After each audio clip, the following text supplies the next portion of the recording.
गीता के 2000 वर्ष बाद तक धर्म के नाम पर संप्रदाय नहीं बने थे, इसीलिए गीता मजहब मुक्त है। उस समय विश्व मनीषा में एक ही शास्त्र गूंज रहा था, उपनिषद सार गीता, मोक्ष और समृद्धि का स्रोत गीता। शास्त्र पढ़ने की अपेक्षा उसका श्रवण अधिक लाभदायक है, क्योंकि उच्चारण की शुद्धता इत्यादि में एकाग्रता बंट जाती है। इसीलिए सरल भाषा में रूपांतरित यथार्थ गीता की ये कैसेट आपकी सेवा में प्रस्तुत है। इनके श्रवण से बच्चे बच्चे में, पास पड़ोस में परमात्मा के शुभ संस्कारों का संचार होगा। आपके घर आंगन का वायुमंडल भी तपोभूमि सा सुरभित हो उठेगा।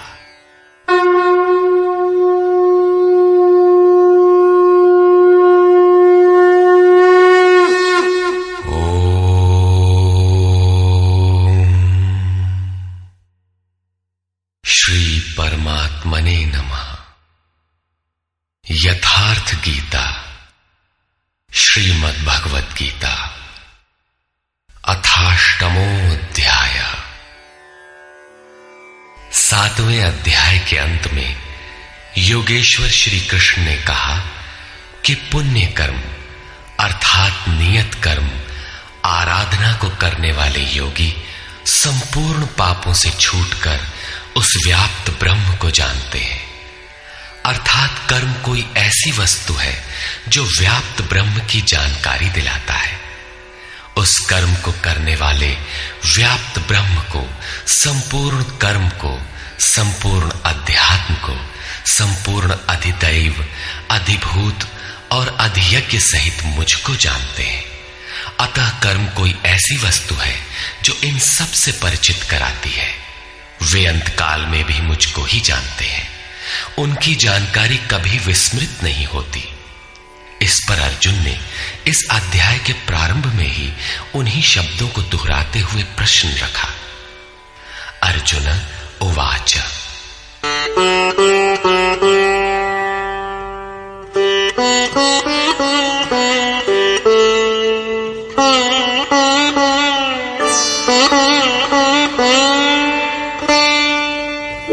किं तद्ब्रह्म किमध्यात्मम् किं कर्म पुरुषोत्तम अधिभूतं च किं प्रोक्तम् अधिदैवं किमुच्यते। हे पुरुषोत्तम, वो ब्रह्म क्या है, अध्यात्म क्या है, कर्म क्या है, अधिभूत तथा अधिदैव किसे कहा जाता है? अधियज्ञः कथं कोत्र देहेऽस्मिन् मधुसूदन प्रयाणकाले च कथं ज्ञेयोऽसि नियतात्मभिः। हे मधुसूदन, यहां अधियज्ञ कौन है और वह इस शरीर में कैसे है? सिद्ध है कि अधियज्ञ अर्थात यज्ञ का अधिष्ठाता कोई ऐसा पुरुष है जो मनुष्य शरीर के आधार वाला है। समाहित चित्त वाले पुरुषों द्वारा अंत समय में आप किस प्रकार जानने में आते हैं? इन 7 प्रश्नों का क्रम से निर्णय देने के लिए योगेश्वर श्री कृष्ण बोले।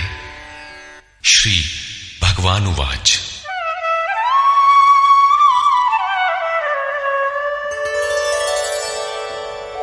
अक्षरं ब्रह्म परमं स्वभावोऽध्यात्ममुच्यते भूतभावोद्भवकरो विसर्गः कर्म संज्ञितः। अक्षरम ब्रह्म परमम, जो अक्षय है, जिसका क्षय नहीं होता, वही परम ब्रह्म है। स्वभावः अध्यात्मम उच्यते, स्वयं में स्थिर भाव ही अध्यात्म अर्थात आत्मा का आधिपत्य है। इससे पहले सभी माया के आधिपत्य में रहते हैं, किंतु जब स्वभाव अर्थात स्वरूप में स्थिर भाव अर्थात स्वयं में स्थिर भाव मिल जाता है तो आत्मा का ही आधिपत्य उसमें प्रवाहित हो जाता है। यही अध्यात्म है, अध्यात्म की पराकाष्ठा है।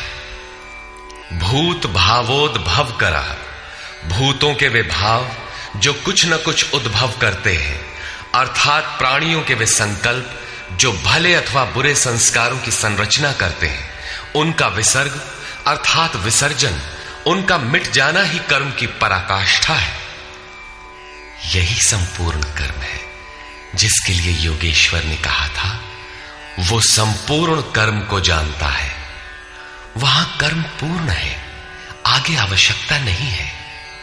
नियत कर्म, इस अवस्था में जबकि भूतों के वे भाव जो कुछ न कुछ रचते हैं, भले अथवा बुरे संस्कार संग्रह करते हैं, बनाते हैं, वे जब सर्वथा शांत हो जाएं, यही कर्म की संपूर्णता है। इसके आगे कर्म करने की आवश्यकता नहीं रह जाती। अतः कर्म कोई ऐसी वस्तु है जो भूतों के संपूर्ण संकल्पों को, जिनसे कुछ न कुछ संस्कार बनते हैं, उनका शमन कर देती है। कर्म का अर्थ है आराधना, चिंतन, जो यज्ञ में है। अधिभूतं क्षरो भावः पुरुषश्चाधिदैवतम् अधियज्ञोऽहमेवात्र देहे देहभृतां वर। जब तक अक्षय भाव नहीं मिलता तब तक नष्ट होने वाले संपूर्ण क्षर भाव अधिभूत अर्थात भूतों के अधिष्ठान है। वही भूतों की उत्पत्ति के कारण है। पुरुषः च अधिदैवतम, और प्रकृति से परे जो परम पुरुष है वही अधिदैव अर्थात संपूर्ण देवों, दैवी संपद का अधिष्ठाता है। दैवी संपद उसी परम देव में विलय हो जाती है। देहधारियों में श्रेष्ठ अर्जुन, इस मनुष्य तन में मैं ही अधियज्ञ अर्थात यज्ञों का अधिष्ठाता हूं। अतः इसी शरीर में अव्यक्त स्वरूप में स्थित महापुरुष ही अधियज्ञ है। योगेश्वर श्री कृष्ण एक योगी थे जो संपूर्ण यज्ञों का भोक्ता है। अंत में यज्ञ उसमें प्रवेश पा जाते हैं, वही परम स्वरूप मिल जाता है। इस प्रकार अर्जुन के 6 प्रश्नों का समाधान हुआ। अब अंतिम प्रश्न कि अंत काल में कैसे आप जानने में आते हैं जो कभी विस्मृत नहीं होते।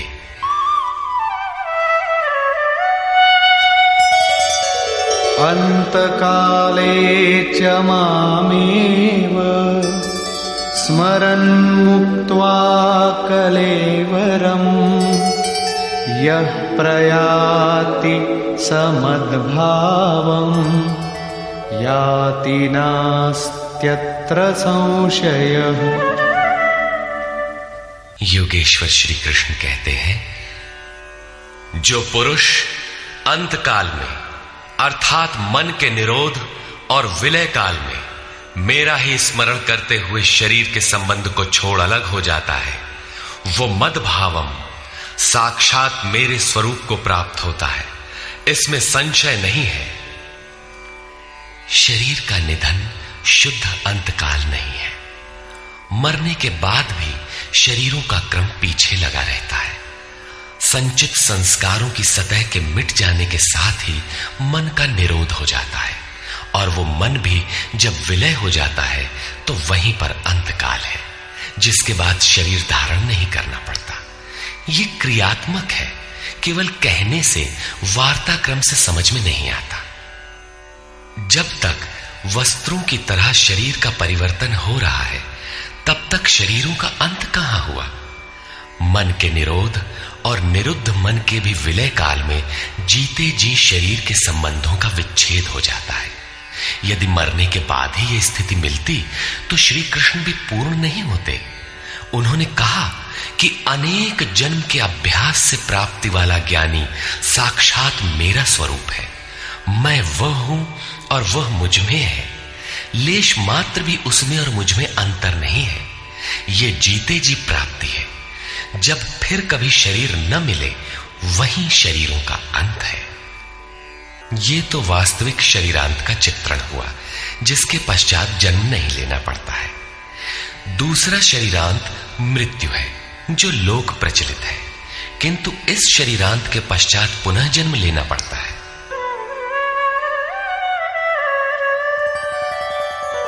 यं यं वापि स्मरन् भावं त्यजत्यन्ते कलेवरं तं तमेवैति कौन्तेय सदा तद्भावभावितः। कौन्तेय, मृत्यु के समय मनुष्य जिस भी भाव को स्मरण करता हुआ शरीर को त्यागता है, उसको ही प्राप्त होता है। तब तो बड़ा सस्ता सौदा है। आजीवन मौज करें, मरने लगे तो भगवान का स्मरण कर लेंगे। किंतु श्री कृष्ण कहते हैं ऐसा होता नहीं। सदा तद्भाव भावितः, उस ही भाव का चिंतन कर पाता है जैसा जीवन भर किया है। वही विचार बरबस आ जाता है जिसका जीवन भर अभ्यास किया गया है, अन्यथा नहीं हो पाता। तस्मात् सर्वेषु कालेषु मामनुस्मर युध्य च मय्यर्पितमनो बुद्धिः मामे वैश्यस्य संशयम्। इसलिए अर्जुन, तू हर समय मेरा स्मरण कर और युद्ध कर। मुझ में अर्पित मन और बुद्धि से युक्त होकर तो निसंदेह मुझे ही प्राप्त होगा। निरंतर चिंतन और युद्ध एक साथ कैसे संभव है? हो सकता है कि निरंतर चिंतन और युद्ध का यही स्वरूप हो कि जय कन्हैया लाल की, जय भगवान की कहते रहें और बाण चलाते रहें। किंतु स्मरण का स्वरूप अगले श्लोक में स्पष्ट करते हुए योगेश्वर कहते हैं,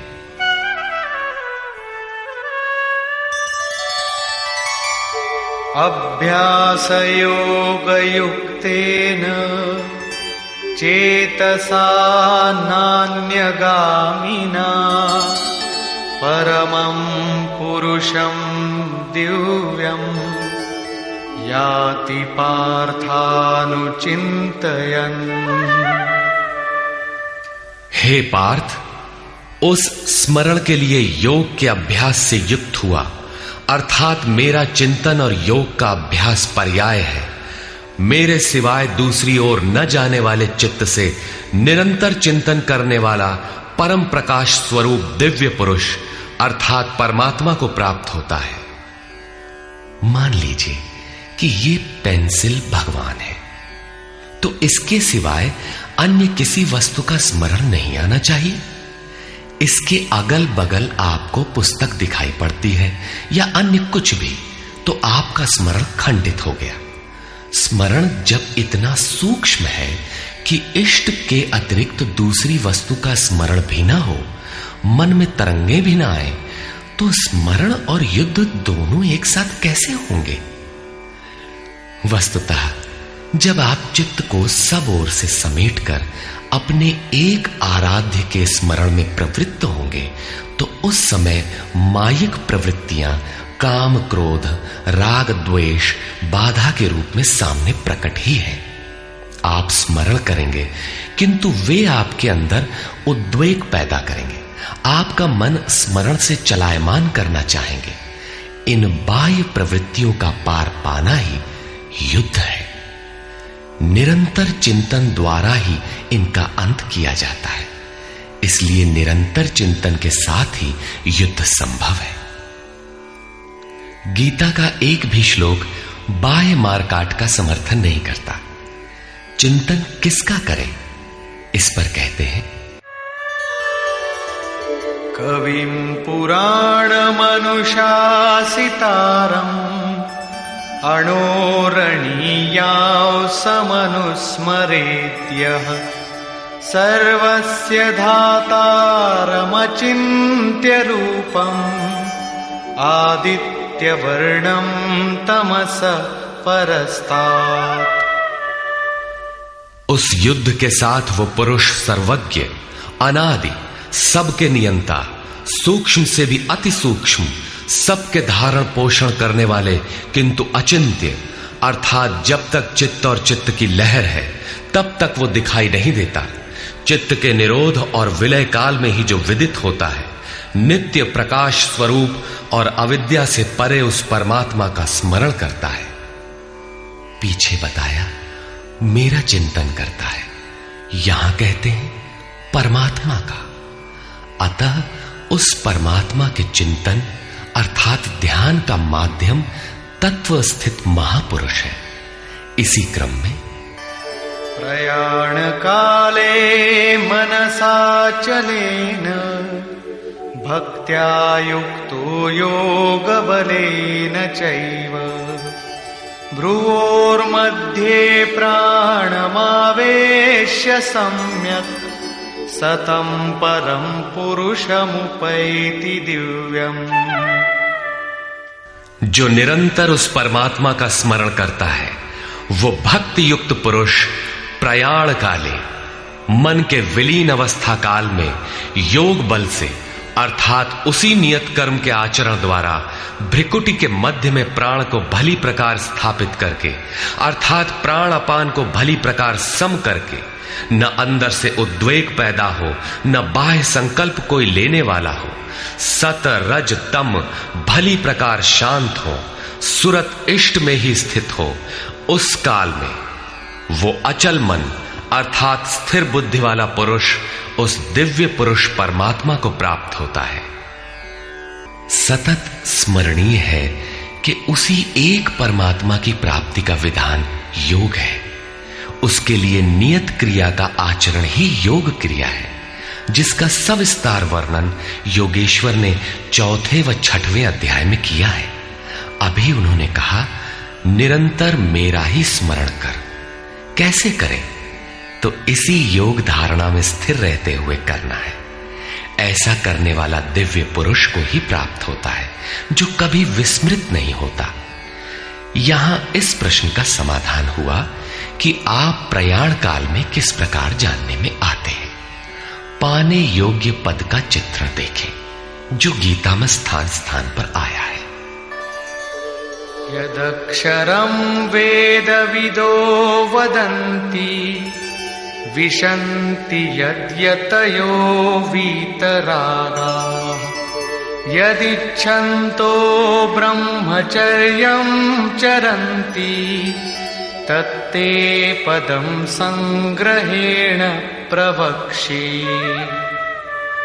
वेदविद अर्थात अविदित तत्व को प्रत्यक्ष जानने वाले लोग जिस परम पद को अक्षरम अक्षय कहते हैं, वीतराग महात्मा जिसमें प्रवेश के लिए यत्नशील रहते हैं, जिस परम पद को चाहने वाले ब्रह्मचर्य का पालन करते हैं। ब्रह्मचर्य का अर्थ जननेन्द्रिय मात्र का निरोध नहीं, बल्कि ब्रह्म आचरति सब ब्रह्मचारी, बाह्य स्पर्शों को मन से त्याग कर ब्रह्म का निरंतर चिंतन स्मरण ही ब्रह्मचर्य है। जो ब्रह्म का दर्शन करा उसी में स्थान दिला शांत हो जाता है। इस आचरण से इंद्रिय संयम ही नहीं बल्कि सकलेंद्रिय संयम स्वतः हो जाता है। इस प्रकार जो ब्रह्मचर्य का आचरण करते हैं, जो हृदय में संग्रह करने योग्य है, धारण करने योग्य है, उस पद को मैं तेरे लिए कहूंगा। वो पद है क्या? कैसे पाया जाता है? इस पर योगेश्वर श्री कृष्ण कहते हैं, सर्वद्वाराणि संयम्य मनोहृदि निरुध्य च मूर्ध्याधायात्मनः प्राणम् आस्थितो योगधारणा। सब इंद्रियों के दरवाजों को रोककर अर्थात वासनाओं से अलग रहकर मन को हृदय में स्थित करके ध्यान हृदय में ही धरा जाता है, बाहर नहीं। पूजा बाहर नहीं होती। और प्राण अर्थात अंतःकरण के व्यापार को मस्तिष्क में निरोध कर योग धारणा में स्थित होकर योग को धारण किए रहना है, दूसरा तरीका नहीं है। इस प्रकार स्थित होकर ओमित्येकाक्षरं ब्रह्म व्याहरन् मामनुस्मरन् यः प्रयाति त्यजन् देहं स याति परमां गतिम्। जो पुरुष ओम इति ओम इतना ही जो अक्षय ब्रह्म का परिचायक है, उसका जाप तथा मेरा स्मरण करता हुआ शरीर का त्याग कर जाता है, वो पुरुष परम गति को प्राप्त होता है। श्री कृष्ण एक योगेश्वर परम तत्व में स्थित महापुरुष सद्गुरु थे। योगेश्वर श्री कृष्ण ने बताया कि ओम अक्षय ब्रह्म का परिचायक है, तू उसका जप कर और ध्यान मेरा कर। प्राप्ति के हर महापुरुष का नाम वही होता है जिसे वो प्राप्त है, इसलिए नाम ओम का बताया और रूप अपना। योगेश्वर ने कृष्ण कृष्ण जपने का निर्देश नहीं दिया। कालांतर में भावुकों ने उनका भी नाम जपना आरंभ कर दिया और अपनी श्रद्धा के अनुसार उसका फल भी पाते हैं। जैसा कि मनुष्य की श्रद्धा जहां टिक जाती है, वहां मैं ही उसकी श्रद्धा को पुष्ट करता तथा मैं ही फल का विधान भी करता हूं। श्री कृष्ण ओम पर बल देते हैं। ओहम स ओम, अर्थात वो सत्ता मेरे भीतर है। ये ओम भी उस परम सत्ता का परिचय देकर शांत हो जाता है। वास्तव में उस प्रभु के अनंत नाम है, किंतु जप के लिए वही नाम सार्थक है जो छोटा हो, श्वास में ढल जाए और एक परमात्मा का ही बोध कराता हो। उससे भिन्न अनेक देवी देवताओं की अविवेकपूर्ण कल्पना में उलझाकर लक्ष्य से दृष्टि न हटाते। प्रारंभिक साधक नाम तो जपते हैं, किंतु महापुरुष के स्वरूप का ध्यान करने में हिचकते हैं। वे अपनी अर्जित मान्यताओं का पूर्वाग्रह छोड़ नहीं पाते। वे किसी अन्य देवता का ध्यान करते हैं जिसका योगेश्वर श्री कृष्ण ने निषेध किया है। अतः पूर्ण समर्पण के साथ किसी अनुभवी महापुरुष की शरण लें। पुण्य पुरुषार्थ सबल होते ही कुतर्कों का शमन और यथार्थ क्रिया में प्रवेश मिल जाएगा। योगेश्वर श्री कृष्ण के अनुसार इस प्रकार ओम के जप और परमात्म स्वरूप सद्गुरु के स्वरूप का निरंतर स्मरण करने से मन का निरोध और विलय हो जाता है और उसी क्षण शरीर के संबंध का त्याग हो जाता है। केवल मरने से शरीर पीछा नहीं छोड़ता। अनन्यचेता सततम यो मां स्मरति नित्यशः तस्याहं सुलभः पार्थ नित्ययुक्तस्य योगिनः। मेरे अतिरिक्त और कोई चित्त में है ही नहीं। उस अन्य किसी का चिंतन न करता हुआ, अर्थात अनन्य चित्त से स्थिर हुआ, जो अनवरत मेरा स्मरण करता है, उस नित्य मुझसे युक्त योगी के लिए मैं सुलभ हूं। आपके सुलभ होने से क्या मिलेगा? मामुपेत्य पुनर्जन्म दुःखालयम शाश्वतम् नाप्नुवन्ति महात्मानः संसिद्धिं परमां गताः। मुझे प्राप्त कर वे दुखों के स्थान स्वरूप क्षणभंगुर पुनर्जन्म को प्राप्त नहीं होते, बल्कि परम सिद्धि को प्राप्त होते हैं। अर्थात मुझे प्राप्त होना अथवा परम सिद्धि को प्राप्त होना एक ही बात है। केवल भगवान ही ऐसे हैं जिन्हें पाकर उस पुरुष का पुनर्जन्म नहीं होता। फिर पुनर्जन्म की सीमा कहां तक है? आब्रह्म भुवनाल्लोकाः पुनरावर्तिनोऽर्जुन मामुपेत्य तु कौन्तेय पुनर्जन्म न विद्यते। अर्जुन, ब्रह्मा से लेकर कीट पतंगादि सभी लोग पुनरावर्ती हैं, जन्म लेने और मरने तथा पुनः पुनः इसी क्रम में चलने वाले हैं। किंतु कौन्तेय, मुझे प्राप्त होकर उस पुरुष का पुनर्जन्म नहीं होता। धर्म ग्रंथों में लोक लोकांतरों की परिकल्पना ईश्वर पद की विभूतियों को बोध कराने के आंतरिक अनुभव या रूपक मात्र है। अंतरिक्ष में न तो कोई ऐसा गड्ढा है जहां कीड़े काटते हों, और न ऐसे महल जिसे स्वर्ग कहा जाता हो। दैवी संपत्ति से युक्त पुरुष देवता और आसुरी संपत्ति से युक्त मनुष्य ही असुर है। श्री कृष्ण के ही सगे संबंधी कंस राक्षस और बाणासुर दैत्य थे। देव मानव तिर्यक योनियां ही विभिन्न लोक हैं। श्री कृष्ण के ही अनुसार ये जीवात्मा मन सहित पांचों इंद्रियों को लेकर जन्म जन्मांतर के संस्कारों के अनुरूप नया शरीर धारण कर लेता है। अमर कहे जाने वाले देवता भी मरण धर्मा है। क्षीणे पुण्ये मर्त्य लोकम विशन्ति। इससे बड़ी क्षति क्या होगी? वो देवतन ही किस काम का जिसमें संचित पुण्य भी समाप्त हो जाए। देवलोक, पशुलोक, कीट पतंगादि लोक भोगलोक मात्र है। केवल मनुष्य ही कर्मों का रचयिता है, जिसके द्वारा वो उस परम धाम तक को प्राप्त कर सकता है जहां से पुनरावर्तन नहीं होता। यथार्थ कर्म का आचरण करके मनुष्य देवता बन जाए, ब्रह्मा की स्थिति प्राप्त कर ले, किंतु वो पुनर्जन्म से तब तक नहीं बच सकता जब तक कि मन के निरोध और विलय के साथ परमात्मा का साक्षात्कार करके उसी परम भाव में स्थित न हो जाए। उसका पुनर्जन्म नहीं होना है, किंतु इस अव्यक्त स्थिति से पूर्व जब तक उसके पास अपनी बुद्धि है, जब तक वो ब्रह्मा है, वो पुनर्जन्म की परिधि में ही है। इन्हीं तथ्यों पर प्रकाश डालते हुए योगेश्वर श्री कृष्ण कहते हैं,